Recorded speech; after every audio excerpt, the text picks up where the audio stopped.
If you guys are wondering how to replace the battery in your Mazda key fob, in today's video we're going to cover that. So we've got our key fob, we've got our replacement batteries. And how you know you've got a problem is you push your key fob battery and your car's not doing anything anymore. And when your car won't unlock, you're stuck having to take the key out of the key fob and manually unlock your door. Another thing you're going to notice is it'll say key fob not detected, or you've got a low battery in the key fob. So that's when you know it's time to replace it. So the first thing to take your key fob apart is you want to slide the key out. So depress this little nub, take the key out. From here you just want to pry the two pieces apart, and if you have trouble getting it apart you can just use a flathead screwdriver. And I will put a link in the description for where I ordered these batteries on Amazon. And you can also just use a butter knife.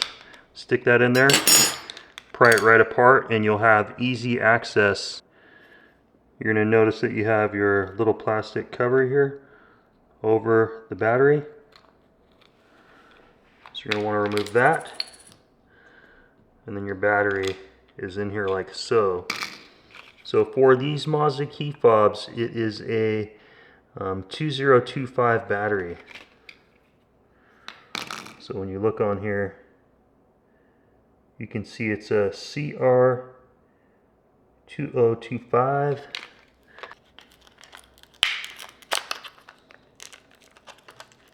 My name is Josh. If you find these types of videos helpful, go ahead and hit the thumbs up on the video and subscribe to my YouTube channel. Let me know what type of content you would like to see in the future and I'll cover that for you guys. Let's go ahead and slip that in. We'll put the back cover on. Simple as that. Go ahead and put the top cover piece on. Just squeeze it back together.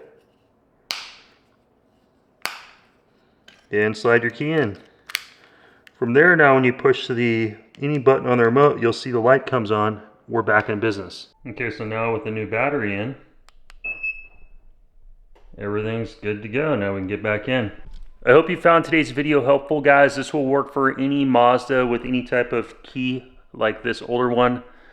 This is for like 2020 through like 2000, I think 13 or 14. So a pretty big model year for a CX-5, Mazda 6, Mazda CX-9, Mazda 3, Mazda Miata. So hopefully this video helped you. If it did, hit the thumbs up, leave me a comment. Thanks for watching. See you on the next one.